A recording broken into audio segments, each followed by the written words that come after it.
Hola, ¿qué tal? Muy buenas noches. Estamos el día de hoy muy contentos porque estamos iniciando una charla sumamente interesante. Mi nombre es la doctora Erika García, a sus órdenes, por parte de Actualizaciones Veterinarios, y los invitamos a que nos sigan en nuestras redes sociales. En Facebook estamos como Actualizaciones Veterinarios, y nos van a reconocer por nuestro logotipo. Y también los invitamos a que nos visiten en nuestra página, que es www.actualizacionesveterinarios.com. Y como les comentaba, el día de hoy vamos a tener una charla realmente interesante, porque vamos a hablar acerca de tips de oftalmología. Va a ser una charla bien dinámica. Tenemos el gusto de que el doctor Pablo Sande, de Argentina, nos acompañe el día de hoy en esta charla. Y pues arrancamos y le damos una cordial bienvenida. Voy a platicar un poquito acerca del doctor. El doctor Pablo Sande es de Argentina, como les comentaba, es egresado de la Facultad de Veterinaria de Argentina. Tiene diplomado en cirugía y patología ocular en la Universidad de Barcelona, España. También tiene un diplomado por el Colegio Latinoamericano de Oftalmología Veterinaria, CLOV. Es doctor de la Universidad de Buenos Aires, Argentina, y también es un investigador independiente en CONICET. Es director de Oftalmología Veterinaria La Estación en Argentina, y es miembro del Laboratorio de Neuroquímica Retiniana y Oftalmología Experimental, también en CONICET. Le damos la bienvenida. Muy buenas noches, doctor Pablo. ¿Qué tal? ¿Cómo está? ¿Qué tal? Buenas noches. Muchas gracias por la invitación y muchas gracias a todos por estar ahí del otro lado. Muy contento de estar acá. Qué gusto saludarlo, doctor. Muy buenas noches. Si querés, comparto ya y empezamos como quieran hacer. Sí, doctor, si quiere arrancar ya directamente la charla, que va a estar sumamente interesante. Vamos a hablar de nuestros tips. Antes también de arrancar, pues básicamente esta charla es para invitarlos, porque vamos a tener un curso realmente interesante, que lo arrancamos el 6 de mayo, así que ya prontito vamos a arrancar este curso, que es de oftalmología, pasando al siguiente nivel. Vamos a contar con 4 ponentes: el doctor Luis de León, la doctora Karine Evangeló, la doctora Raquel Udis, y pues obviamente el doctor Pablo Sande, que ahorita va a ser nuestra estrella y nos va a dar así un poquito acerca de todo esto. Antes de entrar a preguntas y respuestas, vamos a hablar un poquito más de este curso, que se va a arrancar los días jueves del 6 de mayo al 22 de junio. Y ya saben, en Actualizaciones Veterinarios, como siempre, nos preocupamos por la educación continua de todos nuestros compañeros. En verdad, tenemos temas bien accesibles y también costos sumamente preferenciales. Por ahí vamos a tener sorpresa, así que disfruten la charla y antes de preguntas y respuestas les doy un poquito más de información. Adelante, doctor. Buenas noches. Bueno, muchas gracias, muchísimas gracias por la presentación y bueno, como les decía, muchísimas gracias por la invitación, por sobre todo. La verdad que es una alegría y un orgullo que me hayan invitado. Muchas gracias, en serio. Y espero que la charla de hoy les sea amena. Es tratar de entre una hora y poquito hablar de algunos pequeños tips en oftalmología veterinaria. Vamos a tratar de hacerlo lo más dinámico posible y así con un buen ritmo vamos a hacer un salteo por distintos temas. Para empezar, ¿quién no le ha pasado este tipo de frases? ¿Quién no ha tenido este tipo de conversación de, hola doctor, le vi una mancha blanca en el ojo a mi paciente? Y uno le pregunta, sí, ¿dónde? En el ojo, le contestan, y les cuesta mucho ubicar dónde están las lesiones. Esto me pasa con los propietarios, claramente, cuando me llaman, pero también me pasa con muchos veterinarios clínicos que les cuesta a veces ubicar las lesiones. Una mancha blanca, pero no saben ubicar dónde. Y es muy distinto una mancha blanca en la córnea, que puede ser, por ejemplo, una lipidosis corneal, que una mancha blanca en cámara anterior, que puede ser perfectamente fibrina, consecuencia de una uveitis, o una mancha blanca en el cristalino, que podría ser una catarata. La idea es tratar de explicarles cómo podemos ubicar las lesiones en el ojo. Esa va a ser la primera parte sencilla. Claramente, para ubicar las lesiones en el ojo, los que hacemos oftalmología, usamos directamente una lámpara de hendidura, como se ve en el video de la derecha. La lámpara de hendidura nos hace un corte óptico del globo ocular en el cual podemos ver las capas de la córnea, la cámara anterior y todas las capas del cristalino hasta el vítreo anterior, según donde nos vayamos entrando o saliendo y viendo foco, haciendo foco, ¿sí? Pero son equipos onerosos y no todos los colegas tienen acceso a estos equipos. Más, por sobre todas las cosas, no tienen acceso a este tipo de equipos los colegas que no se van a dedicar a la oftalmología, que solo reciben algunos pacientes de oftalmología y quieren tratar de alguna manera resolver gran parte de los casos.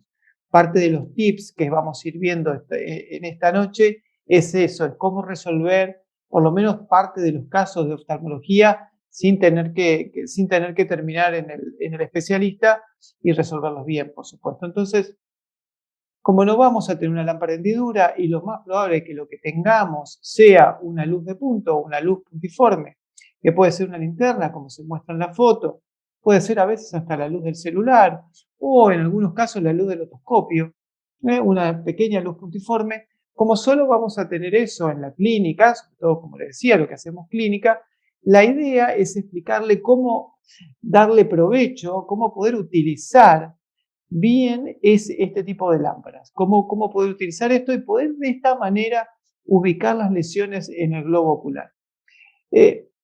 Para ubicar bien las lesiones en el globo ocular con una luz de punto, hay que utilizar los planos anatómicos. Conocer, por un lado, los planos anatómicos. Eso en su momento, cuando sea el curso, toda esa parte Luis de León la sabe muy bien y se los va a explicar bien. Pero la idea es que conozcan bien los planos anatómicos y que aparte hay dos técnicas, ¿sí?, que pueden utilizar para darle el mayor provecho posible a esa linterna puntiforme, a esa luz de punto que van a tener en el consultorio. Esa lapicerita con un pequeño luz en la punta que les regalan en todos los congresos, ¿sí? Y a veces la usan con un bajalengua, a veces la usan con un otoscopio. También se puede hacer para ver el ojo. Las dos técnicas son la técnica de los 4 cuadrantes y la técnica del eje ocular. Son las dos grandes técnicas. Seguramente hay muchas más, pero estas son las dos que a mí me han servido mucho y a la hora de explicarle a los clínicos, yo creo que es la que más fácil, la más sencilla de entender es, y la que más utilidad les van a las dos que más utilidad les van a dar. Por empezar, la técnica de los 4 cuadrantes. La técnica de los 4 cuadrantes se basa en que empiecen a meterse en la cabeza de que lo que ustedes están revisando de alguna manera es una esfera y no una foto, porque están muy acostumbrados a mirar las fotos en los libros y se quedan con la imagen en 2D. Pero cuando ustedes revisan el globo ocular, cuando ustedes miran el ojo, es una esfera semitransparente. Tienen que pensar en 3D, ¿sí? Tienen que pensar en toda la dimensión, en 3D. Y por sobre todas las cosas, grábenselo en la cabeza. Lo que ustedes están revisando es una esfera semitransparente. Eso significa que según cómo yo la ilumine, vamos a ver una estructura o otra. Vamos a ver el reflejo de la luz en algunos sectores, la refracción de la luz en otros sectores y la absorción de la luz en otros sectores. ¿Sí? Vamos a ver distintas imágenes, ¿sí? Según cómo lo iluminemos. Entonces, ¿de qué habla la técnica de los 4 cuadrantes?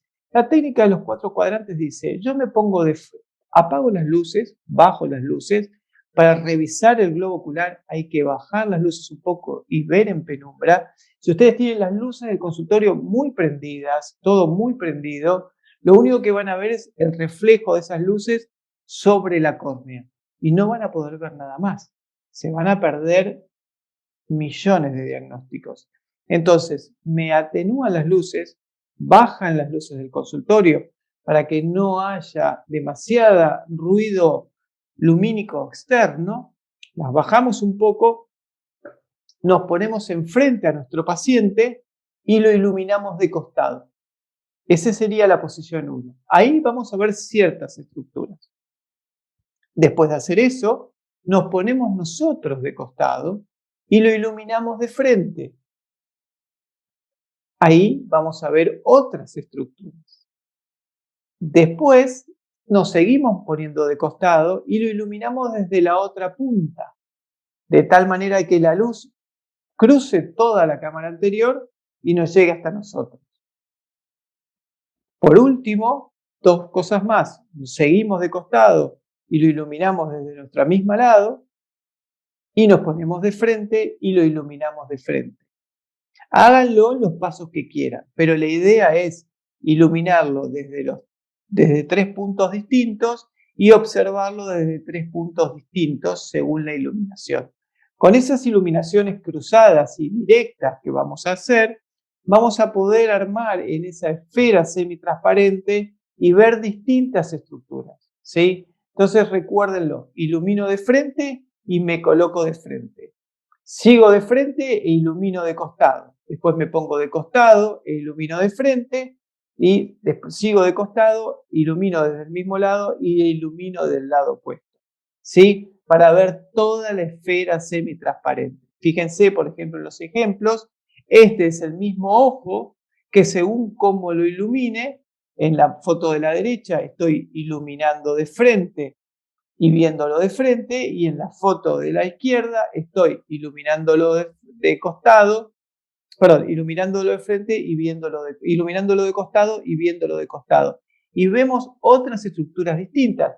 Fíjense que en esta foto, en la foto de la derecha, no podemos ver o no podemos evaluar la profundidad. No podemos evaluar la profundidad, ni tampoco podemos evaluar la extensión de esta lesión, que es un edema de córnea. En cambio, si yo lo hago de costado, puedo evaluar la profundidad de la cámara anterior y la extensión del edema de córnea. ¿Sí?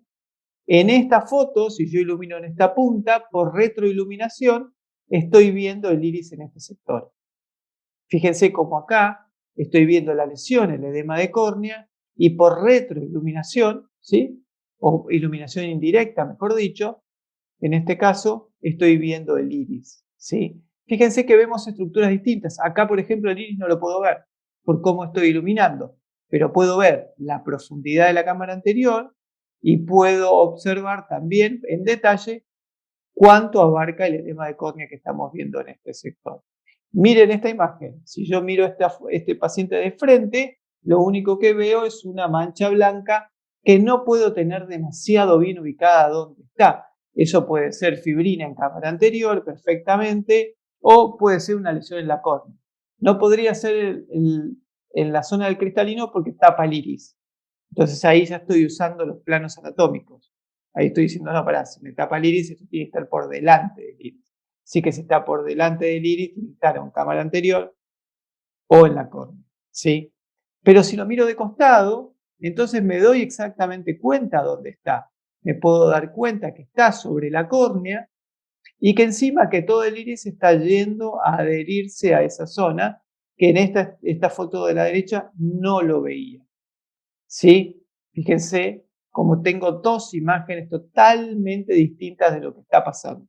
Acá puedo ver la profundidad de la cámara anterior, las adherencias del iris y puedo identificar específicamente dónde estaba la lesión, el leucoma, la lesión blanca, y estaba sobre la córnea. En cambio, en esta foto de la derecha no pasa eso. No puedo hacer eso. ¿Sí? Fíjense, no puedo tener ubicada la lesión. Por eso, acuérdense, el ojo es una esfera semi-transparente que según cómo la ilumine voy a ver algunos detalles u otros detalles. Y según dónde se pare el examinador, según dónde se pare el observador, también voy a poder ver algunos detalles u otros detalles. ¿Sí?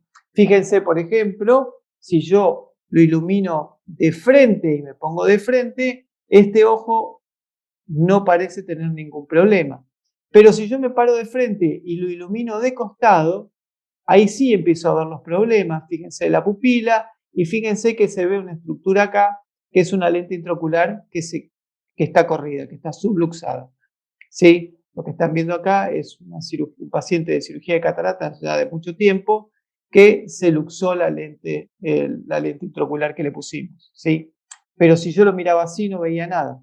En cambio, si lo miro así, de frente y iluminando de costado, puedo ver mucho más. Mucho más. ¿Sí? Aprendan entonces grábenselo en la cabeza. Como primer tip, si quieren, grábenselo en la cabeza. El ojo es una esfera semitransparente. Tengo que pensar en 3D, no en 2D, como puede ser una foto, ¿sí? Y lo tengo que ver de distintos puntos, observarlo de distintos puntos e iluminarlo de distintos puntos. Entonces, eso sería la técnica de los 4 cuadrantes. Si no, otra opción es aprender un poco los ejes anatómicos y por sobre todas las cosas el eje de rotación del globo ocular. Cuando nosotros nos ponemos de frente a nuestro paciente y el paciente mira hacia la derecha o hacia la izquierda, el ojo rota sobre un eje, ¿sí? No gira libre. El ojo rota sobre un eje. Ese eje es el centro del cristalino, ¿sí? Es un eje teórico, no es que pasa un caño por ahí por el medio, pero imagínenselo si quieren como un alambre que pasa por el centro y ese es el eje por el cual rota el ojo, ¿sí? Sobre el cual rota el ojo. En el perro y en el gato es el centro del cristalino. En el caso del caballo, por ejemplo, es la cápsula posterior del cristalino, es un poquitito más atrás. Pero quedémonos con los perros y los gatos, que es lo que más vemos. Es el centro del cristalino. ¿Qué significa eso? Si yo me pongo a mi paciente de frente y lo tengo con una mancha blanca, por ejemplo, el dibujo, el esquema del centro, veo la mancha blanca ahí, pero no sé dónde está ubicada. Ahora, si yo lo hago ver hacia la derecha a mi paciente, lo que yo tengo que hacer es que el paciente vea hacia la derecha y hacia la izquierda, ¿sí? Con la cabeza fija, yo de frente, y que el perro mire para un lado y mire para el otro. Hacerle llamar la atención para que mire para un lado y para el otro, para que rote el ojo. Si rota hacia la derecha, como es la foto de la derecha, y la lesión está por delante del eje, va a rotar hacia el mismo lado, ¿ven? Pero si está por detrás del eje, va a rotar hacia el otro lado. ¿Se entiende?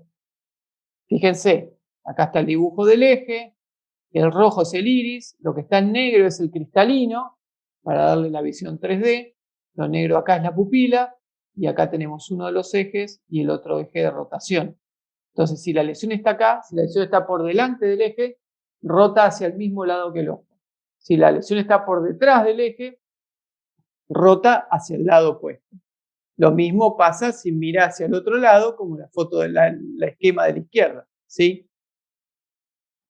No solo pasa eso, sino que cuanto más lejos del eje está, mayor es el ángulo de rotación. Entonces, si yo tengo una lesión sobre la córnea, va a rotar mucho a favor va a rotar mucho sobre el mismo lado, ¿sí? Va a tener una angulación muy grande hacia el mismo lado donde vaya el ojo. Ahora, si yo tengo una lesión en la cápsula posterior del cristalino o en la cápsula anterior del cristalino, digamos, la lesión va a rotar poquito hacia el mismo lado. Si está sobre la cápsula posterior, va a rotar poquito hacia el otro lado. Y si está en la retina, va a rotar mucho hacia el lado opuesto. Entonces, por ejemplo, este es un ojo, tiene una lesión blanca en esta zona y está sobre la córnea. Como está sobre la córnea, yo lo hago mirar hacia la izquierda y la lesión va a rotar hacia el mismo lado. Lo hago mirar hacia la derecha y la lesión rota hacia el mismo lado que va el ojo. En cambio, en este paciente es una lesión sobre el cristalino, sobre la cápsula posterior del cristalino. Entonces, si yo lo hago rotar hacia la derecha, la lesión se va a mover un poquitito hacia la izquierda, porque está en la cápsula posterior, está acá ubicada. Acá está el eje, está un poquito atrás. Y si yo lo hago mirar hacia la izquierda, se va a mover un poquitito hacia la derecha, ¿sí? Porque está por detrás del eje. En cambio, fíjense, por ejemplo, en este video, donde vemos una lesión en la retina, ¿sí? Cómo se hace mover el ojo y cómo la retina se mueve al lado opuesto que se mueve el ojo. ¿Ven? Estamos metiéndonos, se ve toda la lesión blanquecina en la retina y mira para allá y la lesión va para el otro lado. ¿Ven? Estamos haciendo mover un poquitito. Mira, fíjense cómo se mueve al revés del eje, ¿sí? Cada vez que le hago mover el ojo. No le puedo hacer mover mucho el ojo porque se me va de foco el video. Pero cada vez, se lo repito si quieren, así lo pueden ver. De vuelta, cuando se mueve, como está en la retina, se mueve siempre al lado opuesto, ¿sí? Se mueve siempre al lado opuesto. Entonces, es un concepto que tienen que aprender, sobre todo cuando lo observan, porque también este tipo de movimientos del eje de rotación les va a dar una idea de 3D del ojo. Acuérdense lo que dije al principio, el ojo es una esfera semitransparente, es una esfera semitransparente. Lo mismo le pasa, o la misma idea, la misma técnica, o mejor dicho, uniendo las dos técnicas, la técnica de los 4 cuadrantes, en los cuales yo iluminaba y miraba de un lado y del otro, en distintas posiciones, e iluminaba en distintas posiciones, y la rotación del ojo, también nos sirven para ver otras estructuras. Por ejemplo, lo que se llama el paralelaje, ¿sí? El efecto de paralelaje cuando vemos el fondo de ojo. Fíjense, por ejemplo, acá tenemos una lesión, acá tenemos un vaso sanguíneo y una lesión. Según donde esté el observador, va a poder ver esta imagen, si es este observador, porque se quedan en la misma línea, o esta imagen, si es este observador. Miren como en una gráfica, esto es del libro de Charles Martin, fíjense como en una gráfica explica muy bien lo que es el paralelaje y cómo tenemos que rotar y cambiar los puntos de observación para tener realmente una evidencia de lo que es la imagen 3D. ¿Me explico? ¿Sí? Y por otro lado, ¿sí? Cómo jugando con la luz podemos diferenciar dos tipos de estructuras que puede estar en el fondo del ojo, como está la gráfica de Charles Martin, o puede estar en la cámara anterior. No importa, lo importante es que entiendan el concepto de que de que el ojo es una esfera semitransparente, y se lo voy a repetir 15 millones de veces, y que hay que jugar con las luces. Si yo incido una luz en esta situación y es una masa, va a absorber la luz. pero es un quiste y la va a dejar pasar la luz. ¿Para qué nos sirve esto? Miren, por ejemplo, vamos primero a las imágenes anatómicas. Fíjense, acuérdense lo que yo les decía, por ejemplo, lo que vimos en la primera foto. Lo que vimos en la primera foto, si yo les dije esa mancha blanca, ¿sí? Fíjense cuando hablaba de esta mancha blanca, ¿sí? Yo les dije, esta mancha blanca puede estar en la córnea o en la cámara anterior, pero sé que no puede estar donde debería estar el cristalino más atrás. ¿Por qué? Porque tapa la pupila, ¿sí? Sé por el plano anatómico dónde está, ¿sí? Me puedo ubicar, busco otras referencias anatómicas. Como buscan otras referencias anatómicas cuando están haciendo cirugía de abdomen, cuando están haciendo traumato, cuando están haciendo examen, lo que quieran, ¿sí? No sé, busco a la costilla tal para poder ocultar mejor el ojo, para poder ocultar mejor el corazón. Acá pasa exactamente lo mismo. Busque las referencias anatómicas. Yo sé que esta mancha blanca puede estar en la córnea o en la cámara anterior, pero nunca pueden estar en el segmento posterior del ojo, pasando la pupila, porque no veo la pupila, porque me tapa la pupila. ¿Se entiende? Entonces, también eso pasa, por ejemplo, cuando vemos el fondo de ojo. Fíjense, también esto es una gráfica de Charles Martin, esto es una foto mía, como el libro de Charles Martin muestra dos hemorragias, la hemorragia A y la hemorragia B. Y pregunta, ¿cuál de estas dos es más superficial y cuál es más profunda? Ven una arteria, ven una vena, la hemorragia A está por debajo de los dos vasos y la hemorragia B está por delante. Entonces, esta es más superficial que esta. Utilizamos las referencias anatómicas. Si se van a la foto, fíjense, esta lesión negruzca y blanquecina en el centro, ¿está en la retina o está por delante de la retina? No, está en la retina, porque puedo ver el vaso sanguíneo por arriba. Entonces, si el vaso sanguíneo es lo más superficial que hay en la retina, esto tiene que estar por dentro de la retina. Uso las referencias anatómicas para ubicarme en el plano. Acá pasa lo mismo, hay distintos tipos de hemorragia y según lo que sea la hemorragia, por ejemplo, esta tapa la arteria, entonces sé que está por delante, esta tapa la arteria que venía de acá, también sé que está por delante, ¿sí? Pero estas manchas oscuras no tapan los vasos, eso sé que está dentro de la retina. La idea es utilizar estos conceptos, estos tres conceptos que les estoy dando. La técnica de los 4 cuadrantes, las referencias anatómicas, ¿sí? Las referencias anatómicas y el eje del globo ocular en lo que es el movimiento, ¿sí? Miren, por ejemplo, y ya después vamos a cambiar de tema, fíjense, por ejemplo, esto. Todas son fotos de gatos. Todos estos que estamos viendo acá son todos gatos. Todos estos gatos tienen una mancha negra en el ojo. ¿Sí? Si se fijan, tiene dos manchas negras, una acá y una acá. Este tiene una manchita negra acá. Este tiene una mancha negra acá y el del iris le diría que también. Este tiene una manchita negra acá, miren, acá, ¿sí? Acá y acá. Este tiene una mancha negra acá. Este está toda esta mancha negra acá. Y este tiene toda esta mancha negra acá. Pero ¿qué pasa? En estas fotos tienen solo pigmentación del iris, tienen una sinequia, tienen una hernia uveal, tienen un melanoma difuso de iris y tienen quistes uveales. Son 5 patologías distintas, ¿sí? 5 patologías distintas.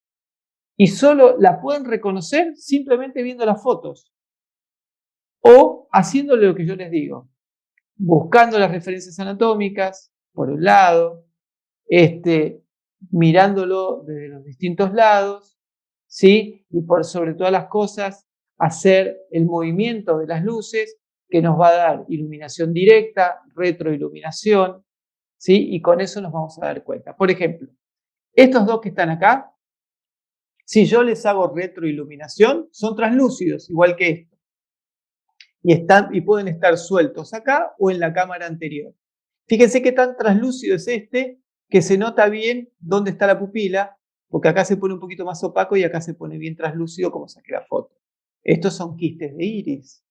Fíjense que este absorbe toda la luz, igual que este. Miren cómo absorbe toda la luz. ¿Sí? Y aparte de eso, según saco la foto, me doy cuenta que por la referencia anatómica se mete a la cámara anterior, crece sobre la cámara anterior. Estos dos claramente son tumores, son melanomas de iris. Fíjense, estos que están acá, estos pequeños, son parecidos a estos, pero no son translúcidos, ¿sí? Y aparecen sobre el borde de la pupila. Esto es una hernia uveal. No tiene nada que ver ni con esto, ni con esto. Pero me doy cuenta por la referencia anatómica y porque no son translúcidos como estos. O este tiene una mancha negra ahí. ¿Y es una hernia uveal? No. ¿Por qué no es una hernia uveal? Porque no está creciendo para afuera, no tiene una estructura como tal. Está bien adherido al cristalino. ¿Y no puede ser un quiste iris? No, porque no es translúcido. ¿Y no puede ser un tumor? Y sí, pero no, porque lo dilaté y me queda pegado ahí. Y aparte no creció, no creció como esto y como esto. No, es una sinequia, es una adherencia nada más. Y este puede ser un melanoma difuso de iris, claramente. Pero fíjense que tiene otro comportamiento totalmente distinto a este. Este creció sobre la cámara anterior, este tiene más una estructura de masa y este es solo una pigmentación del iris. Entonces, usando estas tres técnicas que le venía diciendo, que venimos charlando, ¿sí? Y un poco de conocimiento, claramente, pueden diferenciar 5 patologías distintas, ¿sí? Sin necesidad de una gran lámpara de hendidura o excesiva tecnología. Entonces, aprendan a ver el ojo como una esfera semitransparente, a verlo en distintas posiciones, colocarnos nosotros en distintas posiciones, que rote y ver dónde está, si se mueve por delante o por detrás del eje, y jugar con las luces. Jueguen mucho con la luz de punto, con la luz puntiforme, que puede ser la del celular, como les dije, las lapiceras que nos regalan, esas linternitas que nos regalan en todos los congresos, yo porque voy a los de oftalmo por ahí. Una que puedan comprar en el Walmart, Carrefour o el supermercado que tengan cerca de casa o en una casa de camping. Muchas veces en una casa de camping. Estamos en la parte de examen del globo ocular, claramente, ¿no? Otra de las cosas lindas que tiene la oftalmología es hacer la gonioscopía. Cuando uno piensa en gonioscopía, piensa en examinar el ángulo iridocorneal, ese ángulo que se forma entre el iris y la córnea, por donde se drena el humor acuoso. Es este ángulo iridocorneal que está acá, que es por donde se drena el humor acuoso. ¿Y por qué lo examinamos? Lo examinamos porque muchos pacientes que desarrollan glaucomas primarios tienen una alteración en esta zona y yo tengo que saber si su glaucoma es primario o no, o si su glaucoma es porque se alteró esta estructura de acá. Fíjense en esta foto, acá estamos viendo la pupila, acá estamos viendo el iris, acá vemos el ángulo iridocorneal y acá ya empieza el limbo esclerocorneal y la córnea. Lo mismo pasa acá. El iris, la pupila, tenía cataratas, el ángulo iridocorneal y esta línea negra ya que se ve del limbo del otro lado y la córnea, ¿sí? Todos queremos tener esta foto, el problema es, o todos queremos observar eso, el problema es que las técnicas son un poquito engorrosas, siempre hay que usar una lente de gonioscopía, en el perro no se puede ver a simple vista, en el gato con un oftalmoscopio de costado se puede ver, pero en el perro hay que usar siempre una lente de gonioscopía, ¿sí? Son lentes bastante más caras, como por ejemplo esta, una lente de Kippe, una lente de 3 espejos. Esta es otra de las lentes también más utilizadas. Siempre hay que usar una lente de gonioscopía. Ahora, ¿se puede hacer de forma sencilla? ¿Se puede hacer de forma práctica? una gonioscopía? Sí, claramente se puede hacer de forma sencilla y de forma clara. La mejor manera, la más simple, ¿sí?, es utilizar la lente de 20 dioptrías, que podemos también utilizar para ver el fondo del ojo, y el oftalmoscopio directo. ¿Qué es lo que tenemos que hacer? Fíjense en el video. Tenemos la lente de 20 dioptrías, tiene dos caras, la que tiene el aro de metal va hacia el paciente, la otra va hacia nosotros. Con el paciente previamente anestesiado el ojo con proparacaína, apoyamos sobre el ojo y vamos a ver que se forma una zona de contacto. En esa zona de contacto nos metemos con el oftalmoscopio en 8, ¿sí?, en 8 dioptrías, y ahí podemos ver el ángulo iridocorneal opuesto. Es una técnica simple, sencilla, que no nos abarca demasiado costo. Ya tenemos oftalmoscopio para ver el fondo de ojo, algunos ya pueden tener una lente de 20 dioptrías. Entonces es muy simple. Tenemos dos lados, apoyamos sobre la córnea, previamente anestesiado con proparacaína, donde se arma la zona de contacto, ahí, ¿sí?, ahí. Nos metemos con el oftalmoscopio en dioptrías 8 y tratamos de ver el ángulo iridocorneal opuesto. Es una técnica muy simple con el paciente despierto. Las otras técnicas, las otras lentes necesitan mucha colaboración del paciente. Esta no necesita tanta colaboración del paciente. Hasta acá algunos pequeños tips de cómo examinar a nuestro paciente. Otra de las cosas que veo a menudo, que charlo a menudo con los colegas, es que confunden un poco de cómo medicarlo o por qué vía medicarlo, o si siempre vale la pena usar medicación tópica en gotas o cuándo medicar de forma sistémica. Claramente la medicación en el globo ocular se puede hacer por distintas vías. Se puede hacer por vía tópica, ¿sí?, tanto sea en colirios, en soluciones acuosas, viscosas, oleosas. Se puede hacer por inyecciones intracamerales, intravítreas, subconjuntivales, o se puede medicar por vía sistémica, ¿sí? Hay muchísimos accesos al globo ocular y por suerte es muy simple a veces tener acceso al globo ocular. El tema, lo difícil, cuando uno tiene tantas opciones, es decir, bueno, ¿cuál es la que más me conviene? ¿Cómo hago para tener un protocolo o por lo menos cómo hago para armar un criterio de cuándo me conviene una vía o cuándo me conviene otra vía? Recuerden lo que les dije del eje del globo ocular. Uno de los mejores criterios que pueden tomar no es 100%, no es 100% así, pero en el 80% de los casos no le van a errar, ¿sí? Les diría que hasta en el 90% de los casos no le van a errar. Es usar el eje del cristalino, el eje del globo ocular.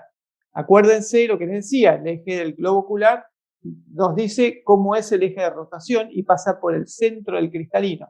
Bueno, acá pasa lo mismo.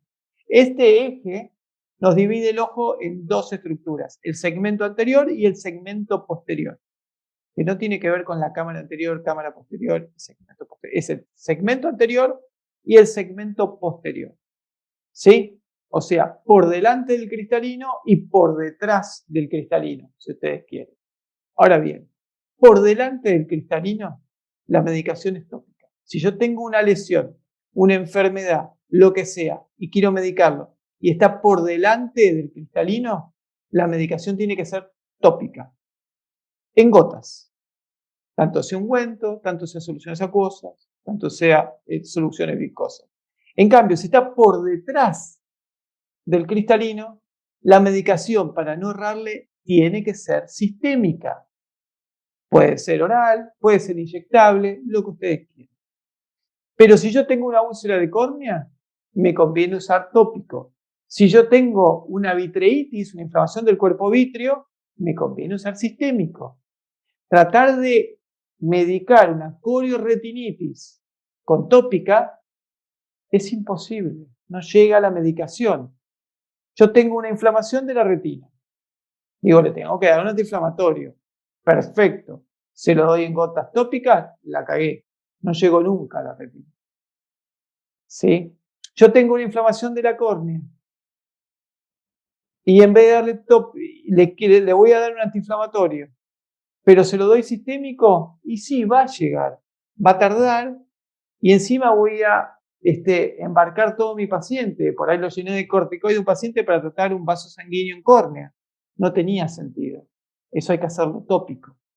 ¿Sí? Entonces, por delante del cristalino, tópico.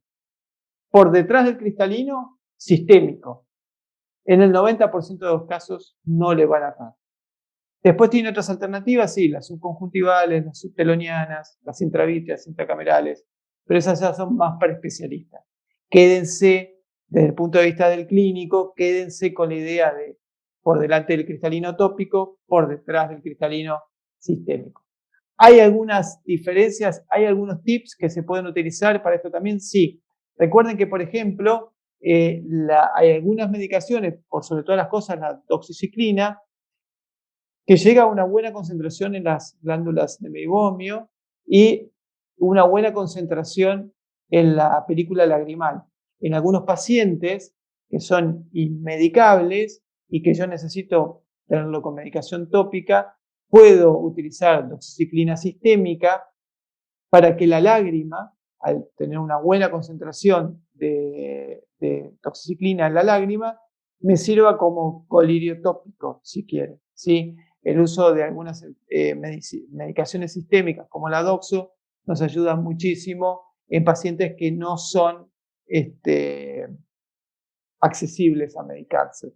Me ha pasado, por ejemplo, trabajo con algunas entidades que trabajan con animales silvestres, entonces muchas veces usamos estas medicaciones para que tengan buena concentración en cámara anterior, en película lagrimal, y eso soluciona los problemas.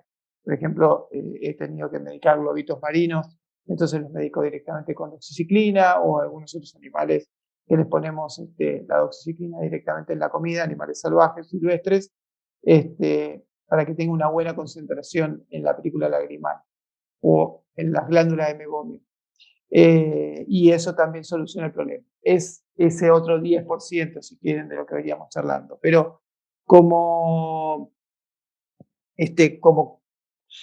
sí o sí, si quieren, como premisa básica, por delante del cristalino va tópico, por detrás del cristalino va sistémico. Y cuando hablamos de tópico, ¿sí? Cuando hablamos de colirio, si quieren, soluciones acuosas, viscosas u ungüentos, hay grandes diferencias y ahí también hay veces que meten la pata, ¿sí? Tenemos soluciones acuosas, viscosas y ungüentos. Las soluciones acuosas no dejan residuo, penetran bien en cámara anterior y tienen baja vida media en la superficie ocular. Entonces, si yo quiero tratar algo, por ejemplo, tengo una úlcera contaminada y le queda un antibiótico y se lo voy a dar una gota por hora, le doy una solución acuosa. ¿Sí? ¿Por qué? Porque yo quiero que la gota se absorba en esa córnea que está infectada y no deje residuo.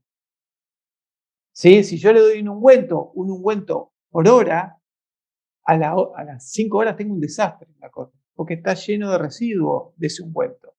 ¿Me entienden? Ahora, si yo quiero tratar una uveitis con un corticoide, entonces se lo voy a dar en solución acuosa, porque quiero que penetre bien la cámara anterior. Porque la uveitis la tengo en la cámara anterior. ¿Sí? Ahora, si es un paciente que no se deja medicar y yo tengo que darle un antibiótico para esa córnea, no voy a usar una solución acuosa, porque tiene baja vida media en la superficie ocular. Ahí me conviene ir un ungüento.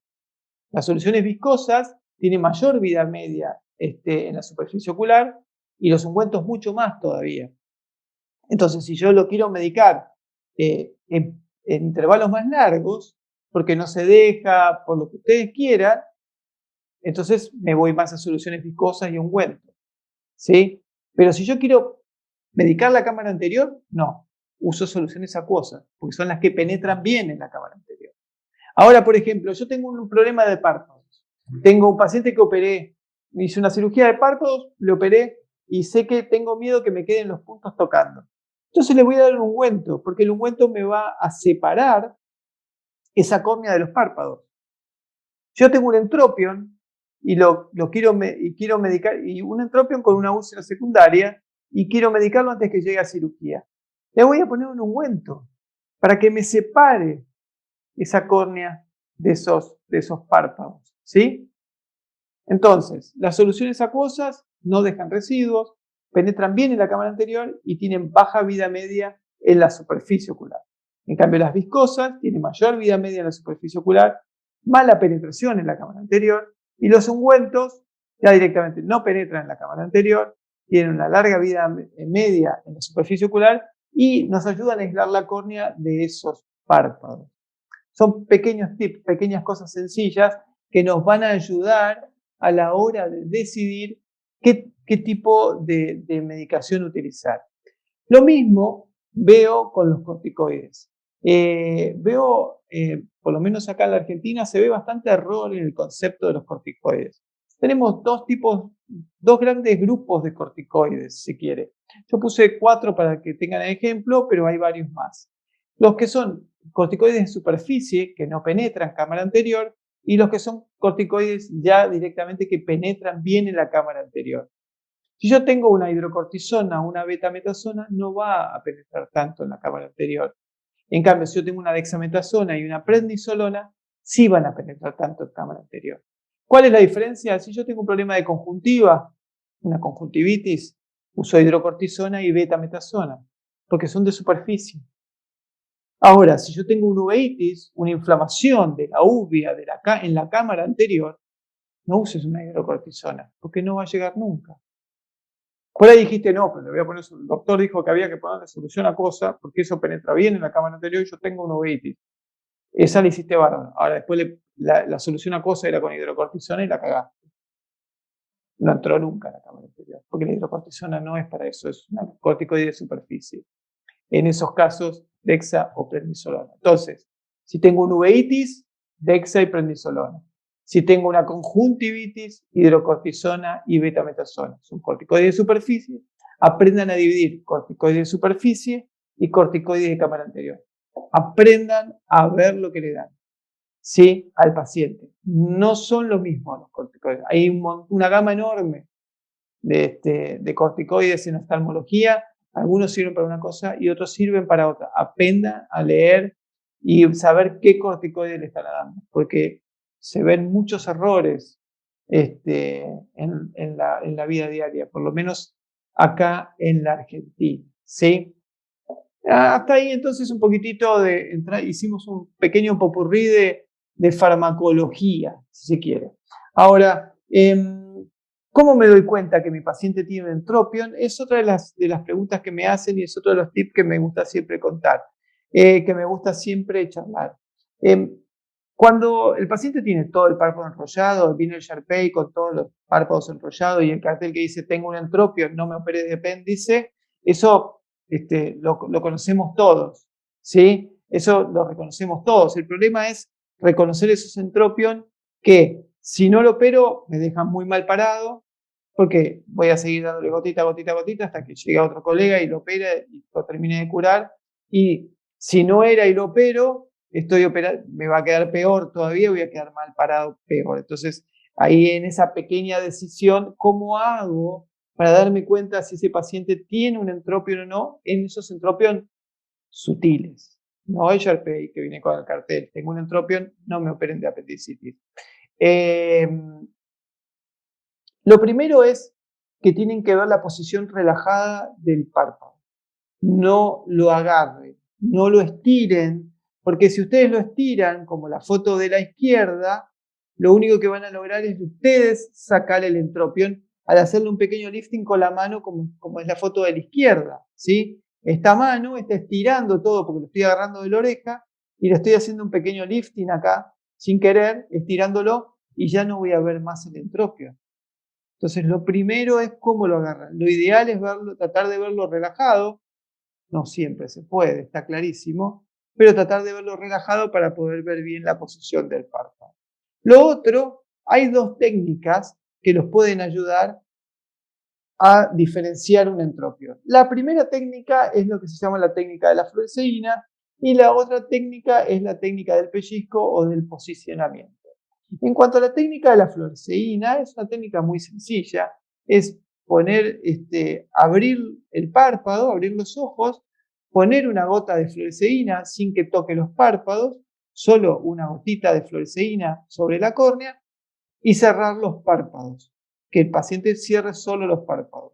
Una vez que los cierra, los vuelvo a abrir, ¿sí? Y ahí me voy a dar cuenta, todo lo que se manchó de verde estuvo tocando la córnea, ¿sí? Todo esto que se manchó de verde es porque estuvo tocando la córnea, si no, no se podría haber manchado de verde. Entonces, todo esto es un entropio. No solo nos sirve para identificarlo nosotros, sino que es mucho más sencillo mostrárselo al propietario y decirle, mire, ve, todo lo que se manchó de verde es porque tocó la córnea. ¿Y para qué más nos sirve? Para saber cuánto es de tejido que hay que sacar. Yo sé que a este paciente todo esto es lo que le sobra. Entonces después también es mucho más fácil la técnica quirúrgica, ¿sí? La otra opción es hacer lo que es la técnica del posicionamiento. En lo que se llama la técnica del posicionamiento o la técnica del pellizco, es básicamente, como muestra el video, como la técnica de propiocepción en neurología. La técnica de propiocepción en neurología nos dice, ustedes agarren un pie, lo ponen en mala posición y el paciente lo tiene que volver a poner enseguida en su lugar. Si no lo vuelve a poner enseguida en su lugar, y tarda en hacerlo o en algunos casos directamente no lo hace, eso significa que hay un problema en la propiocepción de ese paciente. Acá pasa lo mismo. Por ahí puede parecer que en ese momento no tenga entropión. Ahora, si yo lo agarro y le giro el párpado y ese párpado no vuelve a su posición normal y se queda trabadito ahí o tarda bastante en volverse a su posición normal, eso significa que ese paciente tiene un entropión, ¿sí? Si quieren, volvemos al video para que lo puedan ver de nuevo. Fíjense cómo lo volvemos a poner en su posición, lo volvemos a poner en entropión y se queda quietito ahí. No se pone. Hay que volver a estirarlo para que se vuelva a poner en su lugar. Eso significa que ese Rottweiler tenía un entropión. ¿Ven? Son dos técnicas muy sencillas para poder definir si nuestro paciente tiene o no tiene un entropión. Hablando de entropión, seguimos charlando, vamos a seguir charlando sobre entropión. Otra de las preguntas que me hacen y otro de las tips que me gustaría decirles es, ¿qué es primero, el huevo o la gallina? O mejor dicho, ¿qué es primero, el entropión o la úlcera? Acá tenemos el mismo paciente que tiene un entropión y que tenía una úlcera secundaria. ¿Qué es lo que tengo que hacer con este paciente? ¿Qué es lo primero? Tiene una úlcera y tiene un entropión. ¿Qué hago? ¿Curo la úlcera para después operar el entropión? ¿O opero el entropión y así se cura la úlcera? ¿Sí? Imagínense que ustedes se compran unas zapatillas, ¿sí? Viajan a Estados Unidos, mi primer viaje a Nueva York, voy, qué lindo Nueva York, los edificios, fantástico, me voy de shopping. Veo unas zapatillas preciosas, estas, las quiero ya, ¿sí? Se las compran, no se las prueban, ¿sí? Les encantaron, no se las llevan, las ponen en la valija y se van para su casa. Cuando llegan a casa, me quedan medio justas. Nada, no importa, me gustan las zapatillas, las uso igual. Ya está, ya me las compré, no voy a volver a Nueva York, listo, uso mis zapatillas. Por ahí puedo usar las zapatillas un tiempo, me quedan muy justas, me raspan, pero me la banco. ¿Sí? Sarna con gusto no pica, dirían, acá en Argentina. Me la banco. Hasta que un día me sacó una ampolla. El día que esa zapatilla que me quedaba chica me sacó una ampolla, se terminó la discusión ahí. Me puedo poner 15 millones de cremas sobre la ampolla, pero si sigo usando las zapatillas, voy a seguir teniendo la ampolla. Lo que hay que hacer es cambiar la zapatilla. No hay tutía. No hay manera de arreglarlo si no cambia la zapatilla. Acá pasa lo mismo. Venía nuestro paciente con un entropio, le venía molestando, pero se la venía bancando porque le gustaba su párpado, pongamos, hasta que un día le sacó una úlcera. El día que ese párpado generó una úlcera, ya está. Ponele las cremas que quieras, los tópicos, los colirios, doxiciclina por boca, lo que quieras, a esa córnea. Pero si no cambiás la zapatilla, si no arreglás el párpado, ¿sí? No hay manera, no se va a curar. Entonces, cuando tengan una úlcera con un entropión, ¿sí? primero, para arreglar la úlcera, para que la úlcera termine de sanar, tienen que operar el entropion. Si no operan el entropion, no se va a curar la úlcera, ¿sí? ¿Y cómo puedo operar ese entropion? ¿Sí? ¿Es un entropion simple o es un entropion complicado? Lo primero que tienen que entender, la mayoría son entropions simples. Hay entropions mucho más complicados, Sharpace, ojos en diamante. Eso déjenselos a los especialistas. Si quieren, no se metan, ¿sí? No se metan en quilombo, en problemas.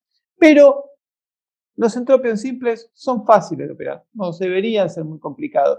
Lo único que tienen que tomar en cuenta es que hay dos tipos de entropion simples. Dos tipos de entropion simples. Tenemos entropion simples como la foto de la izquierda, ¿sí? La de arriba y la de abajo, que es por deficiencia del músculo malar. Entonces solo el párpado está rotado y no mucho más. Ven como el párpado está rotado y yo lo evierto, queda vertido, se ve perfectamente. O porque, o el entropion de la derecha, ¿sí? Donde lo que vemos en realidad es que este párpado está girado porque el largo del párpado inferior es mayor que el que debería ser. Entonces se forma un pliegue en esta zona de acá y por eso se rota. Entonces, para diferenciar cuál de los dos tipos es, lo que tengo que hacer es invertirlo y me fijo, ¿el largo es normal o el largo no es normal? Si el largo no es normal, es un tipo de entropión simple. Si el largo es normal, entonces es la clásica deficiencia del músculo malar. ¿Sí? El párpado, porque el párpado inferior es el más largo o por deficiencia del músculo malar. Si es por deficiencia del músculo malar, entonces vamos a hacer la técnica de Hot-Celsius clásica, la que conocemos todos y la que aprendimos en la época de la facultad. Por lo menos acá se enseña en la época de la facultad, es la cirugía clásica que se enseña, la de Hot-Celsius. Lo difícil de la técnica de Hot-Celsius, si ustedes quieren, es aprender a calcular cómo va la posición del párpado, ¿sí? La parte más complicada de la técnica de Hot-Celsius es aprender a calcular cuánto es lo que tengo que sacar del párpado para cuánto tengo que retirar del párpado para que ese párpado se vuelva a poner en su lugar. Dentro de todas las técnicas que hay, el consejo práctico, si quieren, es utilizar la técnica que describe Stades, que es esta en el dibujo de acá, en la cual él dice, vayan haciendo pellejos, vayan haciendo pequeños pliegues con una álice, ¿sí? Y una vez que tienen los pequeños pliegues con la álice, hasta que el párpado se pone en su posición, nos va a dejar la marca exacta de lo que tenemos que sacar. Fíjense, tiene una marca acá y la otra marca acá. Entonces yo ya sé que este sector es lo que yo tengo que retirar y es lo que retiro. Y con eso es una técnica simple de cómo calcular cuánto hay que sacar. ¿Sí? Fíjense, por ejemplo, acá tenemos un paciente con su entropion y después de haber hecho la técnica de la ALICE y Hot-Celsius. ¿Sí? Siempre es lo mismo, hay que retirar una pequeña porción de piel. Entonces, lo difícil es calcular cuánto de la porción de piel hay que retirar.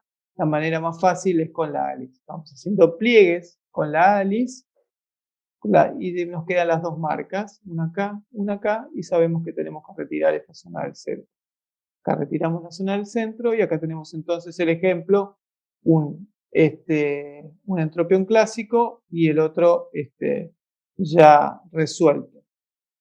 Pero eso sería solo el entropión clásico por deficiencia del malar.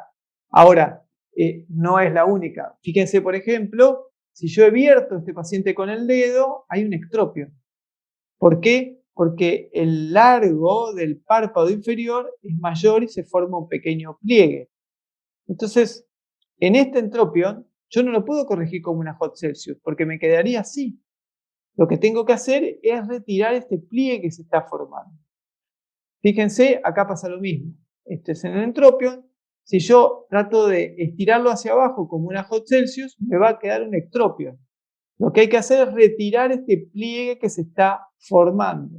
Lo que se hace es otra técnica que la van a encontrar descrita en muchos libros, ¿sí?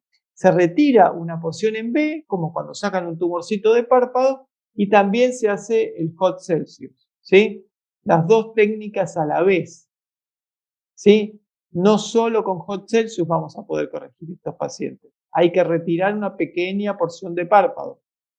La cantidad real va a depender del pliegue que se forme, ¿sí? Pero hay que retirar una pequeña porción del párpado. Si no, eso no se corrige. Fíjense, por ejemplo, acá, entonces tenemos este gato, ¿sí? Donde vemos, retiramos una pequeña porción del párpado y hicimos la Hot Celsius. Acá ya está hecha la sutura y así nos quedó el paciente bien posicionado. Si yo no hubiese hecho esto, me hubiese quedado un ectropio. Pero a fines prácticos, lo que quiero que entiendan es, de los entropios simples, tienen dos tipos, por deficiencia del malar, por un lado, y porque el largo del párpado inferior es mayor al normal, mayor al esperado. Si queréis, se forma un pliegue del lado del canto lateral, ¿sí? ¿Cuál sería el porcentaje de lo que van a encontrar? Yo le diría que el 70% de los que van a encontrar son los clásicos, deficiencia del malar, y hay otro 30% que son los otros. Pero esos 30% que son los otros, que veníamos hablando recién, son los que le viven quedando mal a los clínicos, a los cirujanos generales, porque lo operan como si fuese una deficiencia del malar y no lo es. Aprendan a diferenciarlo, es una técnica muy simple, muy pava, y van a cometer muchísimos menos errores. Pero ya hablamos un poco de entropion y habíamos hablado de entropion y úlceras, entonces hablemos un poquitito de úlceras ya para ir terminando, para ir a la última etapa, así la jefa no me reta, ¿sí? Entonces, para una úlcera, como decimos siempre, el test de fluoresceína es patognomónico, si ustedes quieren, ¿sí? Cuando hablamos de úlcera, hablamos de test de fluoresceína. Es un colorante hidrofílico, se revela mucho mejor con luz ultravioleta y nos interesa, como les decía, para evaluar la integridad de la córnea.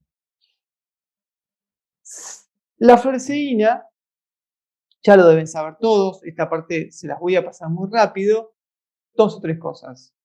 Solo se pega en el estroma, ¿sí?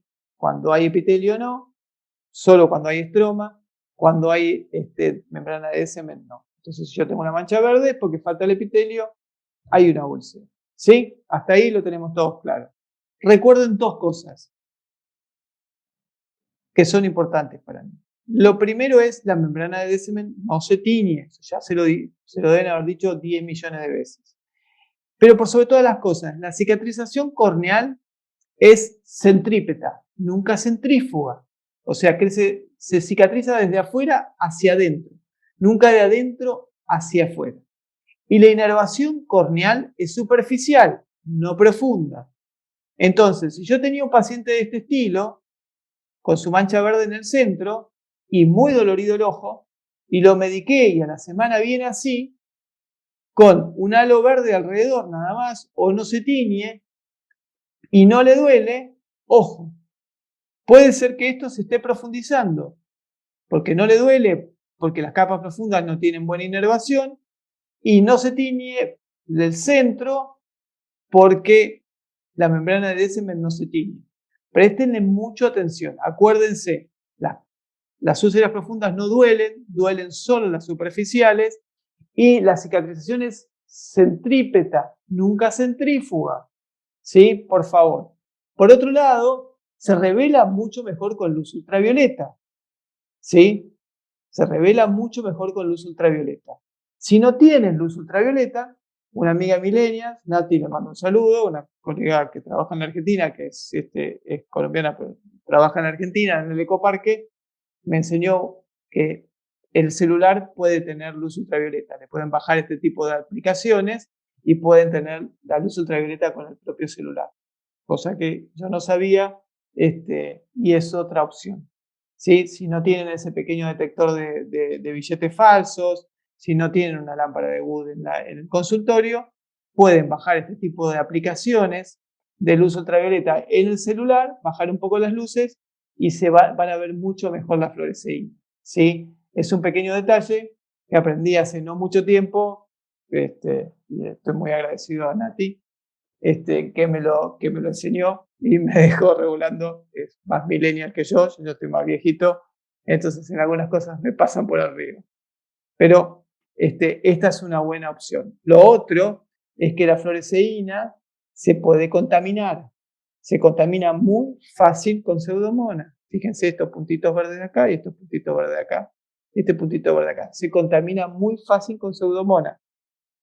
Así que, si no usan tiras y usan los colirios con fluoresceína, la solución acuosa de fluoresceína, por favor, guárdenla en la refrigeradora, en la heladera, le decimos en Argentina. Guárdenla en el refrigerador. ¿Por qué? Porque se contamina.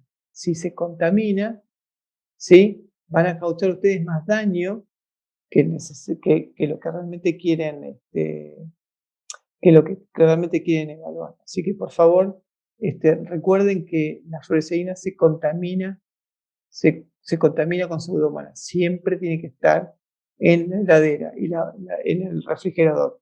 Y la sacan solo para para hacer diagnóstico, ¿sí? Por otro lado, están muy acostumbrados a utilizar la fluoresceína para ver las profundidades de la úlcera. Pero también es importante que usen la fluoresceína para ver los bordes de la herida, ¿sí? La fluoresceína tiene bordes, los bordes de la herida tienen bordes nítidos, deflecados y edematosos. Aprendan a ver los bordes de la herida, los bordes de la úlcera, como ven los bordes de una herida de piel, ¿sí? Aprendan a diferenciar entre bordes nítidos, deflecados y edematosos. Los bordes nítidos, como puede ser esta lesión de acá, nos van a dar úlceras simples.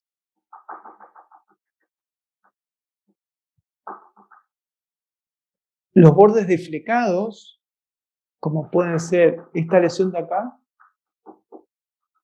nos van a dar defectos epiteliales. Y los bordes edematosos, como pueden ser estas lesiones de acá, nos van a mostrar úlceras contaminadas. Entonces, yo voy a poder diferenciar tres tipos de úlceras distintas, muy diferentes entre una y otra, y se tratan de maneras muy diferentes entre unas y otras, tanto sean bordes edematosos, bordes nítidos o bordes deflecados. Si yo tengo bordes nítidos, o sea, úlceras simples, lo manejo con antibióticos y cicloplégicos. Si yo tengo bordes deflecados o defectos epiteliales, ahí tengo que usar antibióticos, psicoplégicos y algún tipo quirúrgico, debridar la córnea, queratectomías, fresas corneales. Si yo tengo bordes edematosos o úlceras contaminadas, que significan úlceras contaminadas, entonces ahí tengo que usar antibióticos de última generación, psicoplégicos y en algunos casos anticolagenasas, que puede ser suero, puede ser N-acetilcisteína, puede ser doxiciclina o tetraciclina, ¿sí? Entonces, no solo miremos la profundidad de la úlcera y la extensión de la úlcera, sino que también también observemos bien qué tipo de bordes tenemos. Si tenemos bordes nítidos, si tenemos bordes deflecados o si tenemos bordes edematosos. Y recuerden, bordes nítidos, úlceras simples, bordes deflecados, defectos epiteliales y bordes edematosos, úlceras contaminadas. Por último, y ya para terminar, así no hago tan larga la charla, recuerden que una úlcera simple en 48-72 horas debería estar cicatrizada. Si una úlcera simple no está cicatrizada en 48-72 horas, entonces no es una úlcera simple, por empezar. Por lo que tenemos que empezar a evaluar ahí es qué retrasó la cicatrización. ¿Qué pasó para que esa cicatrización corneal se retrase? Puede ser medicación, pues recuerden que los anestésicos tópicos retrasan la cicatrización, están contraindicados. Recuerden que los corticoides retrasan la cicatrización, están contraindicados. Recuerden que los AINES retrasan la cicatrización, están contraindicados en úlceras también. Puede ser que haya una alteración mecánica que ustedes no estén observando. Por ejemplo, que haya un entropion, que haya pelos, que haya un tumor tocando la córnea, o que haya un cuerpo extraño, por ejemplo, detrás del tercer pálpebro y ustedes no lo hayan visto.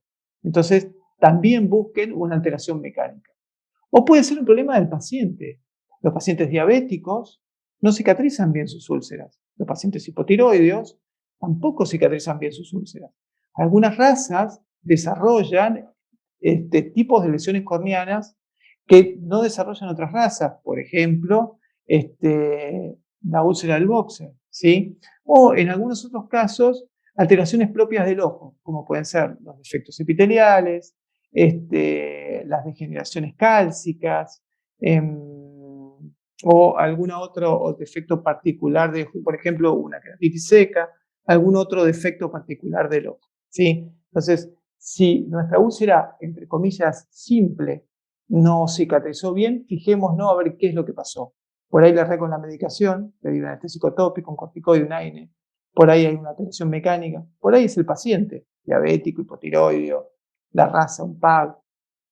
O por ahí es alguna alteración propia del ojo. Una queratitis seca, un defecto epitelial específicamente, alguna degeneración corneana, por ejemplo, con calcio. ¿Sí? Y como les decía, por último, y ya para terminar, dividamos las úlceras en 3 grandes grupos. Úlceras simples, con bordes nítidos, úlceras, defectos epiteliales, con bordes levantados, y úlceras contaminadas con bordes edematosos, ¿sí? Bueno, hasta acá todo lo que veníamos charlando, más o menos estuvimos 1 hora, era la idea de la charla de hoy. Me pongo, abro si quieren ahí está. ¿Y alguna pregunta, algo, Erika, Priscila?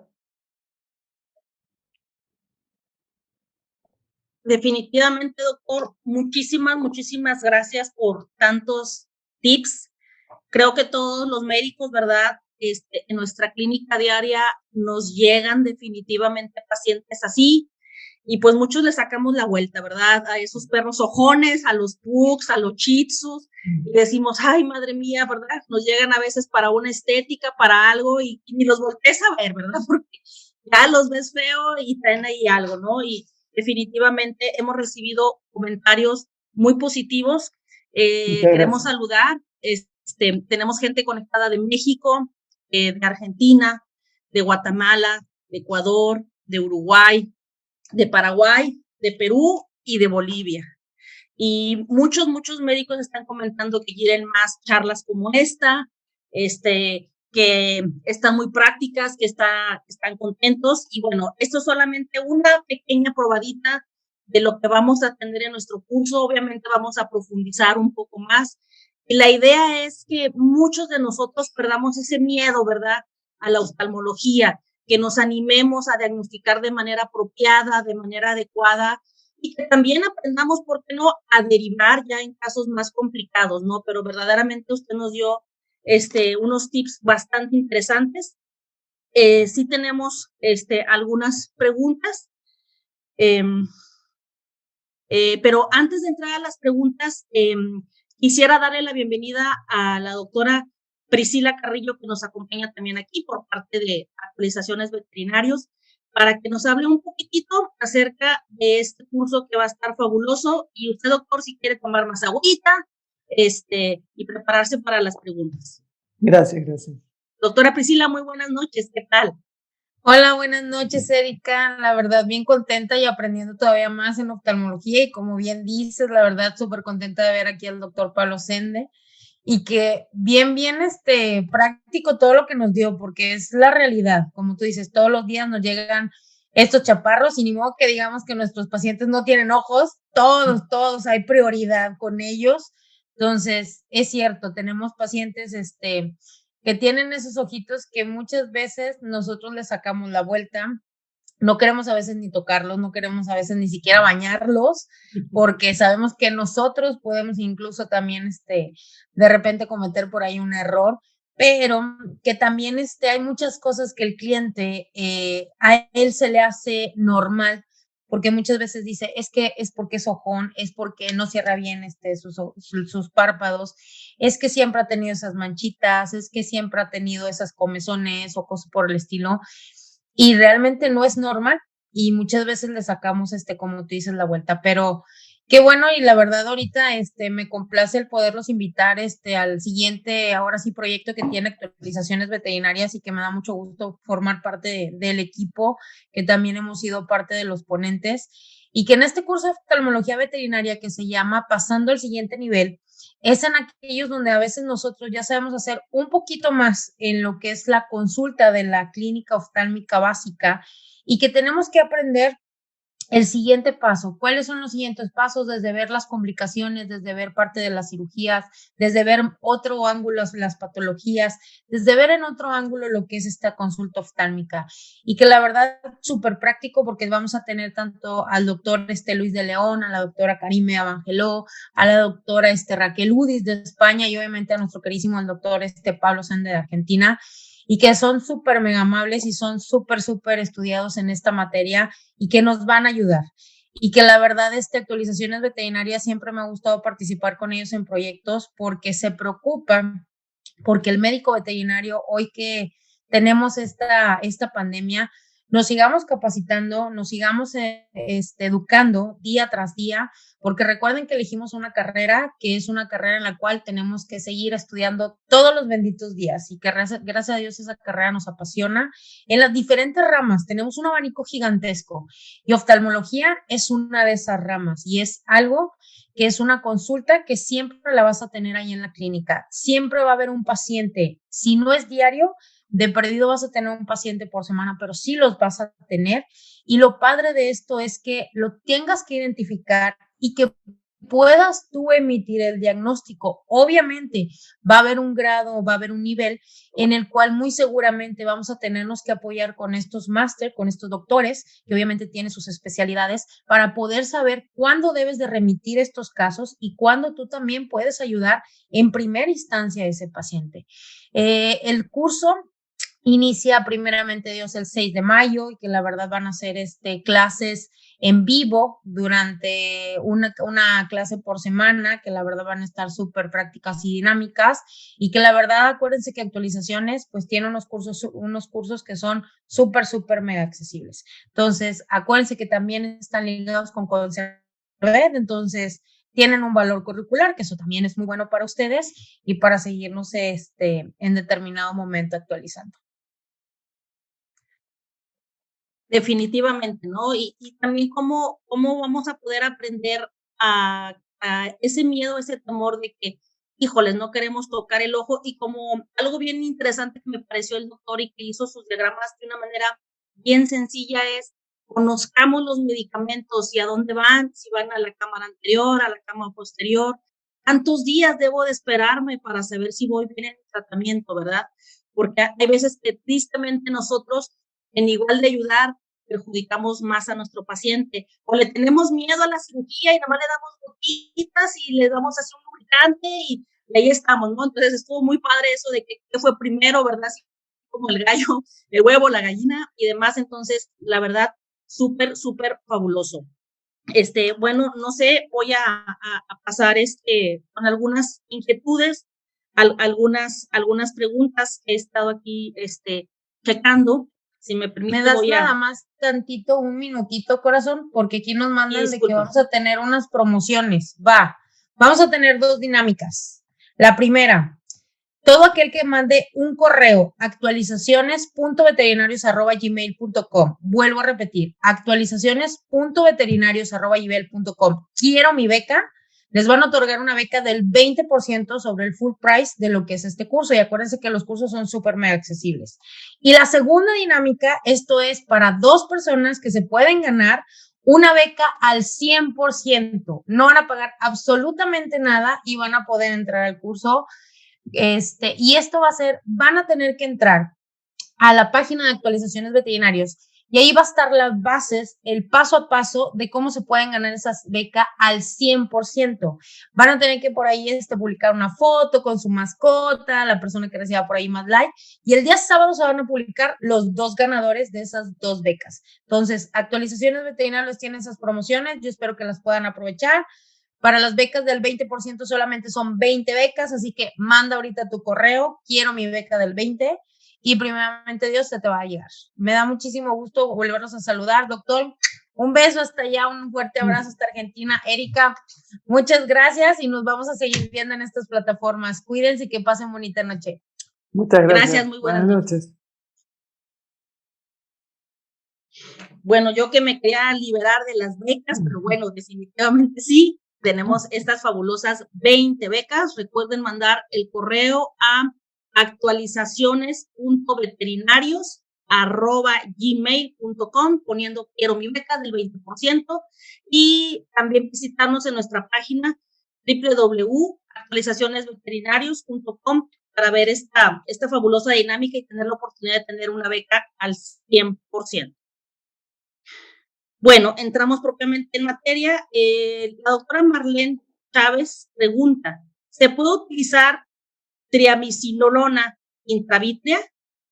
Triamcinolona. Triamcinolona.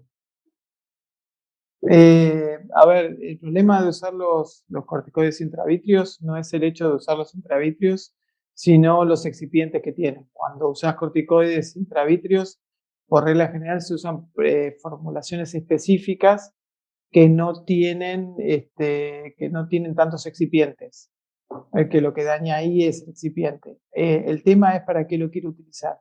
Si vos querés usar una triamcinolona intravítrea porque vas a hacer una inyección intravítrea de gentamicina, por ejemplo, en un ojo que ya está ciego, sí, la puedes utilizar, no vas a dañar más porque el ojo está ciego.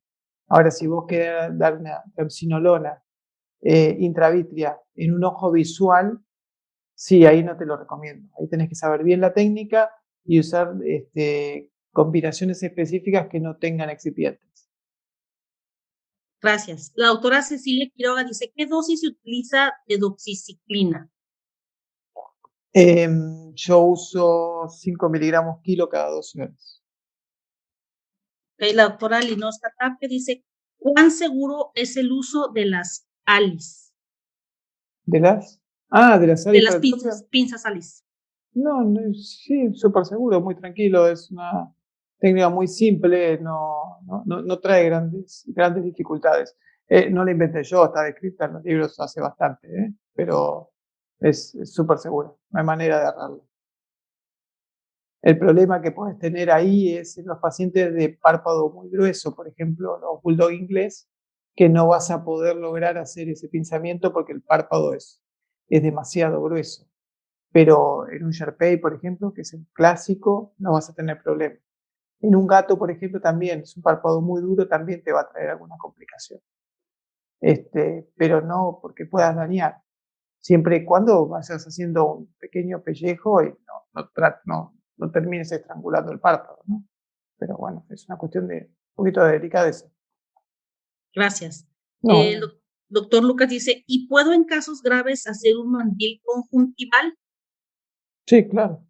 Entiendo que cuando habla de úlcera de córnea. Las úlceras de córnea las podemos dividir entre quirúrgicas y no quirúrgicas, y las úlceras de tipo quirúrgicas, si quieren, que serían los casos más graves, se puede hacer un mandil de córnea, se puede hacer una córnea con un injerto de córnea, hay un montón de técnicas. Me gusta mucho, pero digamos, la idea era mostrar algunos pequeños tips nada más, ¿no? Fabuloso. El doctor Diego Guzmán dice, en las cirugías de entropión, ¿se debería retirar el pelo alrededor de los párpados para que no quede pelo sobre la herida? Me entiendo que está hablando de hacer una tricotomía de la herida a la hora de operar. Sí, claramente, lo que sí tenés que tener mucho cuidado cuando haces eso y no exagerar, porque con la tricotomía puedes causar mucha inflamación y después se te puede deformar el párpado a la hora de operarlo. Entonces, en algunos pacientes que tienen pelitos muy finitos, ni me complico la vida. Los opero directo. Perfecto. Cintini Otero dice dosis y posología de doxiciclina para tratar úlceras en inmanejables. Igual Eso, para hemoparásitos. Excelente charla, gracias. eso es lo mismo que dije antes, 5 miligramos kilo cada 12 horas. Perfecto. Luego dice, recomendado en casos de glaucoma, ¿no? ¿Sería muy útil un corticoide? ¿Cómo? No entendí. Dice, en casos de glaucoma, ¿sería muy útil un corticoide? Depende.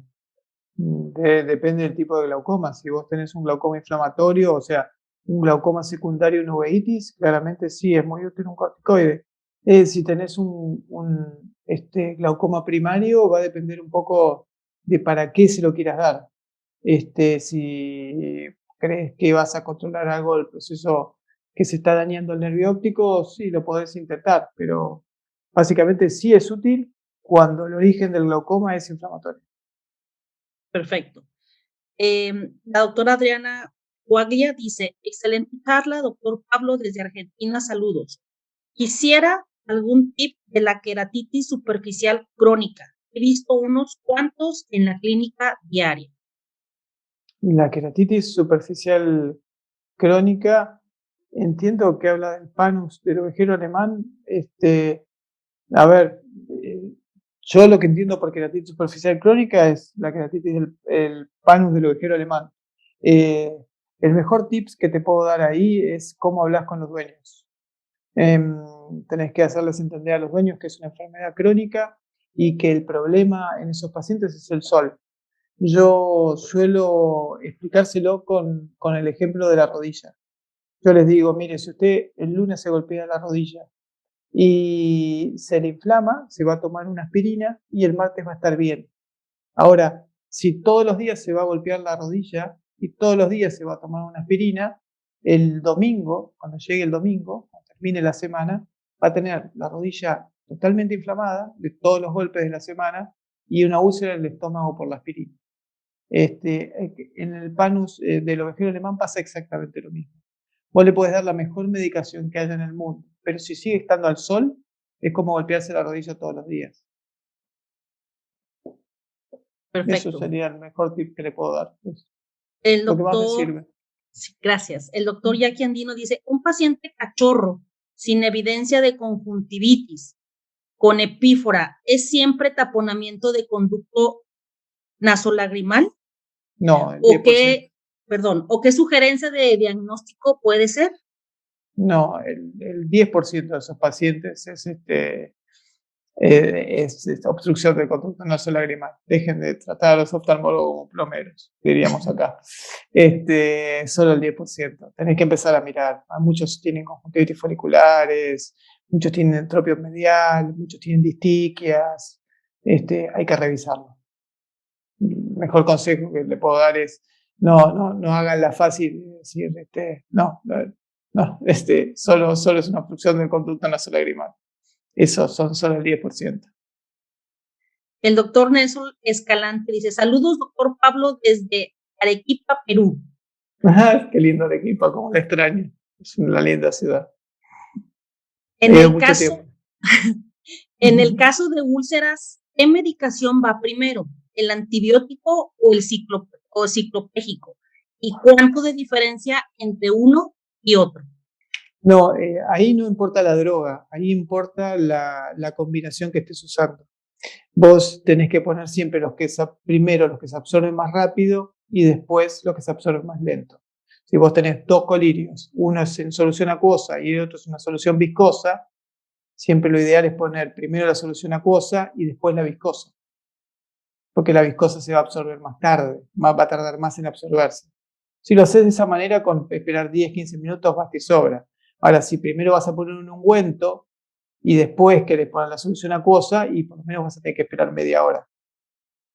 ¿Se entiende? Hasta que se absorba el ungüento. Pero no tiene que ver en estos pacientes, no tiene que ver si primero el cicloplégico o primero el antibiótico. Eso no trae problemas. Así puede ser cualquiera de los dos.